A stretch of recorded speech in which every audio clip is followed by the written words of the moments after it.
Today we're going to be doing an experiment investigating Charles' law. And as you probably recall, Charles looked at the relationship between volume and temperature of a gas. And what he found was that if you increase the temperature, you saw a proportional increase in volume and vice versa. So if you double the temperature, in Kelvin of course, you double the volume and vice versa.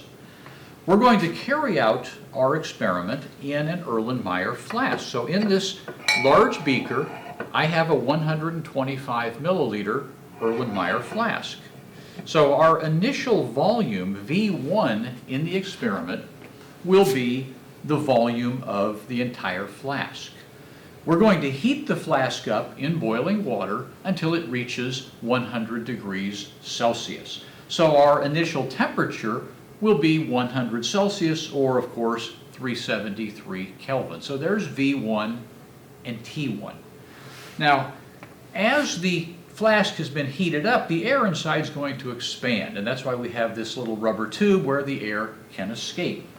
Once it's stabilized at 100 degrees Celsius, we're going to crimp the tube and put a clip on it so that the air can no longer move in and out. So our initial volume of air is now sealed in that flask, and we have our initial temperature. We're then going to remove the flask from the boiling water.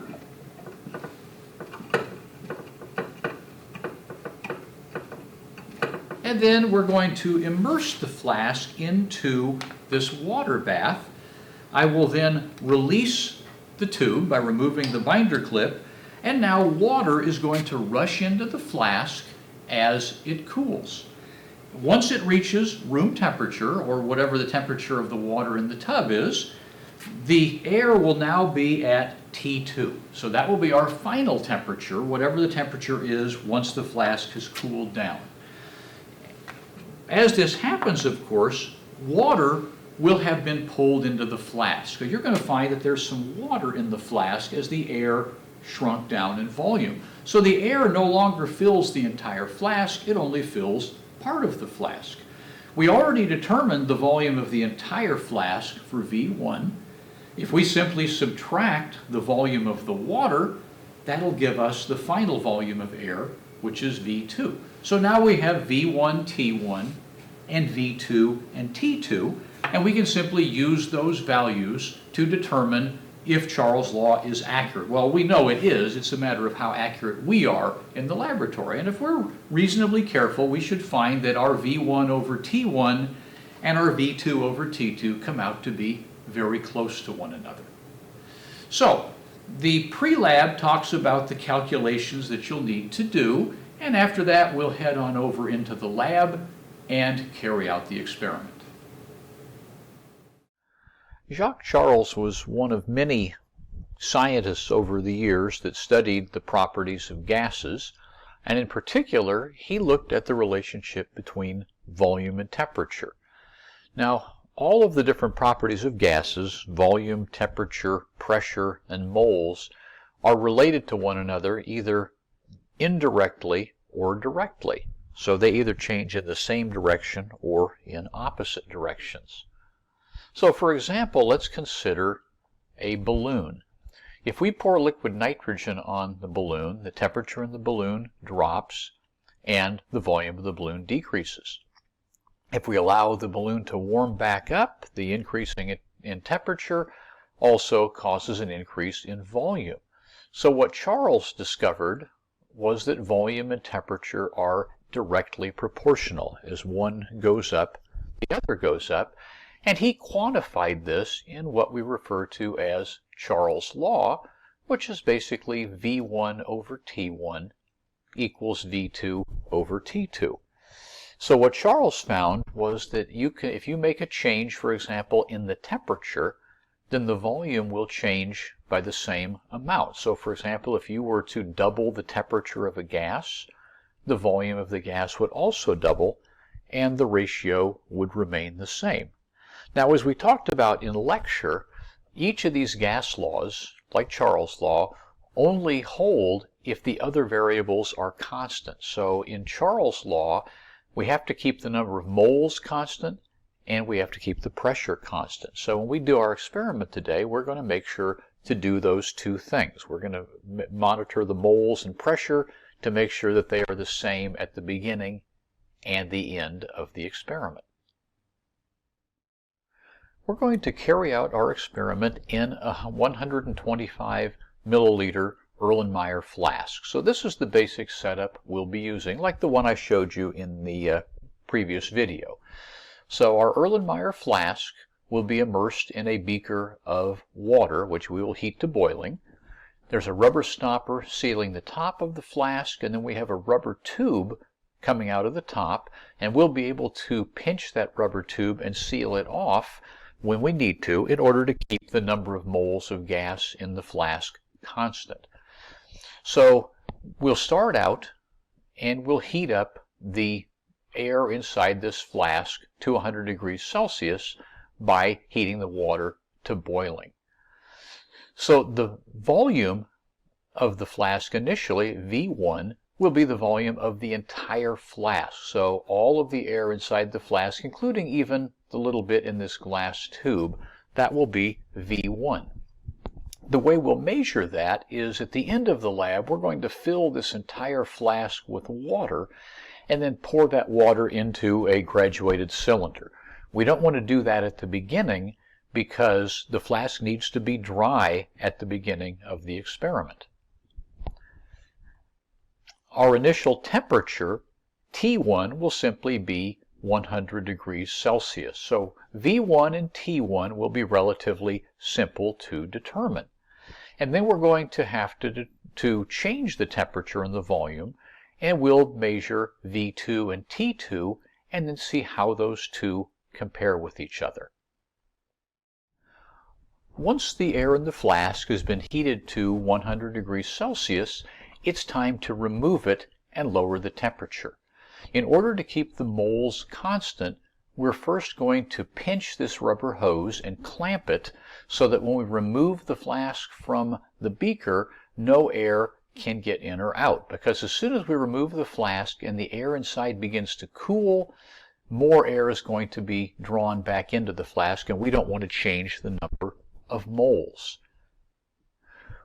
We'll take our flask with the clamp on it and immerse it into this tray of water, and then we'll remove the clamp. As the air inside the flask begins to cool, water is going to be drawn into the flask because the pressure inside as the air cools is going to drop, and therefore water is going to be forced into the flask. We can calculate the new volume of the air by measuring two things. As I mentioned a moment ago, the first thing we'll need to do is to determine the volume of the entire flask, which is V1. And we'll do that at the end by filling the entire flask with water. You might be thinking, well, it's a 125 milliliter flask. Isn't V1 just 125 milliliters? The answer is no. If you look at the flask, the 125 mark is maybe about here on the flask. We still have the additional volume up here. So the volume of a 125 milliliter flask is usually in the ballpark of 140 milliliters or so. We'll also need to measure the volume of water in the flask. So in a moment, we're going to be removing the flask from the tray, and we'll pour out the water in there, and we will measure that volume, and then simply by subtracting the two, we can determine the volume of air in the flask. T2 is relatively simple. We'll just put a thermometer into the tray, and we will measure the temperature. The hot flask will probably warm the water up just a little bit, so we'll give that time to steady, and then we can measure from that T2. As I mentioned earlier, it's important that we keep the number of moles and the pressure in the flask the same both at the beginning and the end. Well, we manage that with the moles because before we removed the flask from the boiling water, we clamped off the hose, and then we put it down into the tray and reopened the hose, so the amount of air in the flask couldn't change. The volume of the air shrunk and was replaced by water. Now we also need to make sure we keep the pressure constant. Right now, because this flask is underwater, there's a little bit of water pressure pushing down, and that can actually force some additional water into the flask. So one can take care of that by simply raising the flask up until the water level inside the flask and in the tray are the same. If we do that, that means the pressure outside and the pressure inside the flask are the same. In practice, this is really not important, and we're not going to actually worry about that in the lab today for a very simple reason. If one does a calculation, the difference between the flask being equalized with the water level and being down here would affect it by about 1/10 of a milliliter. So probably the most difference you'd see in the volume of water is 1/10 of a milliliter, and that's less than the experimental error in the lab. So that small amount of variation wouldn't even be measurable. So if you're being incredibly meticulous, yes, balancing the two levels to make the pressure exactly the same would be good, but the fact is the difference in the pressure down here and up here is so tiny, it really doesn't make any difference at all in this particular case. Now, the other thing we need to consider is that inside the flask, it's not just air anymore. Water, of course, is in the flask, and water has a tendency to evaporate. So we have both air molecules and water molecules floating around in the flask. These light-colored molecules represent air, and it's mostly air, but there are a few of these water molecules floating around from the water vapor due to evaporation. Because of this, we can't assume that the entire volume of the air in this flask is actually air. A small amount of it, a few percent, is water vapor, so we need to come up with a way to determine how much of the air is actually air molecules and how much of it is water vapor. In order to calculate the amount of actual air in the flask, we're going to use another gas law, which is known as Dalton's law of partial pressures. It's a pretty simple concept. What Dalton determined was that the pressure that's produced by one gas in a mixture is proportional to the volume of that gas in the mixture. For example, oxygen makes up 21% of the volume of air, and therefore oxygen produces 21% of the pressure in air. If air has a pressure of 1 atmosphere, normal sea level air pressure, then 0.21 atmospheres would be due to oxygen, since it makes up 21% of the total pressure. What we're interested in finding is the amount of pressure just due to the air. In the flask, we've got both air molecules and water molecules. So if we could subtract the pressure due to the water from that total of 1 atmosphere, then that would give us the pressure of just the air. Fortunately, it's pretty simple to find the pressure of water. We can look on Google, or we can open up the Handbook of Chemistry and Physics and simply plug in the temperature of our water, and it will tell us what the pressure is, or the vapor pressure of water at that temperature, and we simply subtract the two, and that will give us the pressure of just the air by itself. We can then calculate the percentage of air in that flask. If we divide the pressure of air by the total pressure and multiply that by 100, that will tell us what percentage of air is in that mixture of both air molecules and water molecules. From that, we can then calculate what we call the volume of dry air. This is the V2 we're really trying to find. What we've got right now is the volume of moist air, because it has humidity or water vapor in it. All we have to do then is take that volume that we measured in the flask of air and multiply it by whatever the percentage is that's actually air molecules, and that will give us the volume of dry air. That's the V2, that we want to plug in to our calculations to test Charles' law. Let's go through a sample calculation using some hypothetical data to show you what you're going to need to do when you actually use the data we record in the lab. So we have our 125 ml Erlenmeyer flask, and we have filled that completely with water to determine that its full volume is 144 milliliters. And of course we did that at the end of the lab because we want the flask to be dry at the beginning. The reason the flask has to be dry at the beginning is very simple.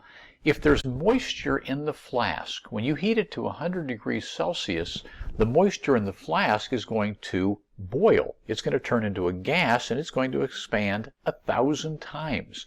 Even 1/100th of a gram of water coating the inside of that flask could turn into 10 milliliters of water vapor and have a huge impact on our volume.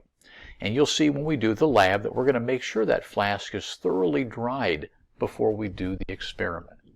So we have our volume V1, 144 milliliters, T1, the temperature of the boiling water, 100 degrees Celsius or 373 Kelvin, and we have T2, 21 degrees Celsius or 294 Kelvin. The most complicated part, of course, will be calculating V2 because we have to factor out that water vapor that's in the flask. So we'll do this the same way that we've been doing the calculation previously. The V2 wet, meaning the volume at the end with the water vapor included, we simply have to subtract the volume of water, the 29 milliliters, from the total volume, 144 milliliters, and that gives us a volume of 115 milliliters. So we're getting closer to V2, but we still have to worry about that water vapor that's present in there. We'll use the pressures then to determine how much of that 115 milliliters is actually air. As we said before, we can determine the pressure of the air alone by subtracting the water vapor pressure from the total. We know the total pressure is 1 atmosphere, and we can look up the vapor pressure of water at 21 degrees Celsius online or in the Handbook of Chemistry and Physics, and that gives us a pressure of 0.975 atmospheres. So that's the actual pressure of the air itself. From that we can determine what percentage of the pressure in the flask is due to air. We take the pressure of air, the 0.975 atmospheres, divide it by the total pressure, multiply that by 100, and we find that 97.5% of the molecules in the flask are actually air. Well, if 97.5% of the pressure is air, then 97.5% of the volume must be air. So to calculate the dry volume, the thing we're actually looking for, we're going to take our wet volume, which was 115 milliliters, and simply multiply it by that percentage. And that gives us a volume of 112 milliliters. So this is the actual value of V2 we want to use. So we had our V1, our T1, and our T2. Now we have done all of our corrections, and now we have our value for V2. Now it's time to test Charles' law and see how well it holds. We have our 4 values here. So first, let's figure out the ratio of V1 over T1 to see if it equals the ratio of V2 over T2. So if we divide our V1 by our T1, it comes out to be 0.386. We don't really need to worry about the units in this particular case. It's simply the ratio that we're interested in. We can do the same thing for V2 divided by T2, and lo and behold, the ratio comes out almost exactly the same, very close, and that tells us that Charles' law indeed does hold. As long as we do the calculations correctly and make the necessary adjustments, V1 over T1 did indeed equal V2 over T2. So now we'll head over into the lab and we'll carry out 2 trials of this experimentally, and then you can use that data and do the same series of calculations we just did and see how well V1 over T1 equals V2 over T2 in your experiment. Before we get started, the first thing we need to do is to make sure there's no water vapor on the surface of the glass. It tends to collect there, and we want to make sure the flask is completely dry. So let's go ahead and get our Bunsen burner lit up here. There we go. Now you'll see when we begin to heat the flask, some water that's condensed on the glass will begin to break free, and it'll seem sort of foggy on the surface. You can see that layer of moisture breaking free from the glass. If we leave that moisture in the glass, then when it evaporates in the boiling water, it can actually throw off the volume of air quite substantially. We want to make sure that all the air in the flask is dry air, that there are no water molecules present. So we want to make sure we remove all the water very thoroughly. Once we don't see any more condensation on the surface of the glass, we can be pretty confident that it's dry. So now we simply want to let the beaker cool for a minute or 2 before we place it into the water bath. All right, we've got our flask thoroughly dried and everything is set up and ready to go. We have our tray with the water and a thermometer to measure the final temperature, and we have our flask in the beaker in which we can heat it. So let's go ahead and light up that Bunsen burner and begin to heat the water. Once the water reaches the boiling point, we'll want to heat it for about 5 minutes to make sure the air in the flask has completely reached 100 degrees Celsius. Then we can clamp off the rubber tube and move it into the tray. All right, the beaker's been heating the flask for about 5 minutes now, so the temperature should have reached 100 degrees Celsius, and now we can transfer it to the tray. First, we want to make sure that we have clamped off the tube completely, because we don't want any air to either enter or leave the flask during the transfer.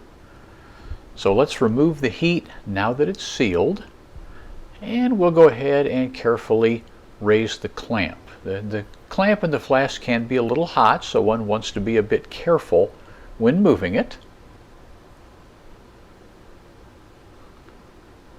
Try to get it out of there without getting any boiling water on our hands.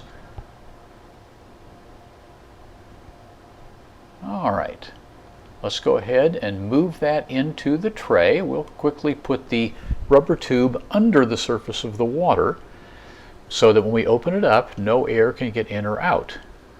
Once we remove the clamp, because the air is cooling, water is going to be drawn into the flask. We want to leave this in the tray for several minutes to make sure that the air has cooled down to the temperature of the water, and then we'll be able to measure that final temperature and then remove the flask and determine how much water was drawn into the flask.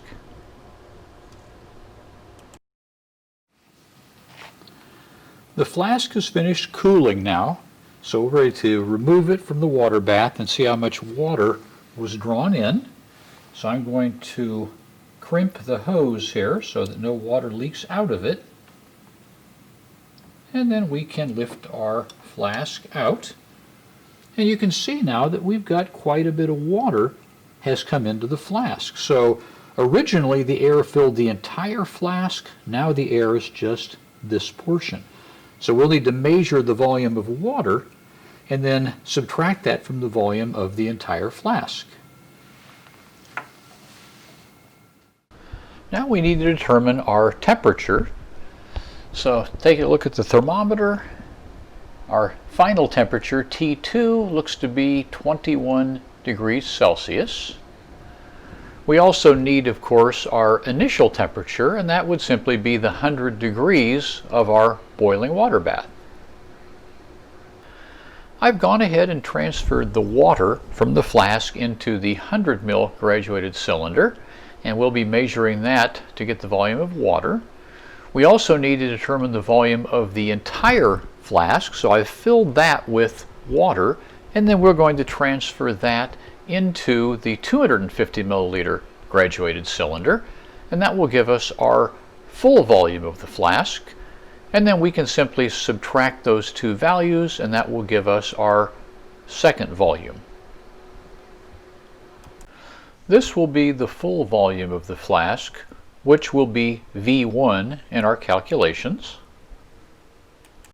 This is the volume of the water in the flask for our first trial. Okay, the flask for the second trial has been in the boiling water bath for about 10 minutes, so it should be up to 100 degrees by this point.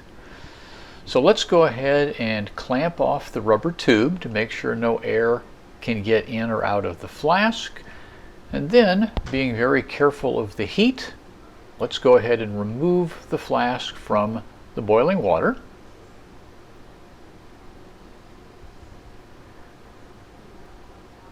And then we'll transfer the flask over into the tray, making sure to put the clamp and the hose below the surface. We can then remove the binder clip, and as the air in the flask cools, water will once again be drawn into the flask. So we'll let this stay in the tray for several minutes until we're sure it's back to the temperature of the water in the tray. Alright, the flask has been in the tray for several minutes now, so it should be cooled down to the temperature of the water. So we can go ahead and crimp the hose to make sure no water gets in or out of the flask, and then we can remove it from the water and be able to measure the volume of water that was drawn into the flask. Now let's go ahead and measure T2 for our second trial. It looks to be about 22 degrees Celsius. Since I used a different Erlenmeyer flask for the second trial, there will be some differences in the volumes. So this is the amount of water in the second Erlenmeyer flask for trial 2. And this is the amount of water that was drawn into the flask for trial 2.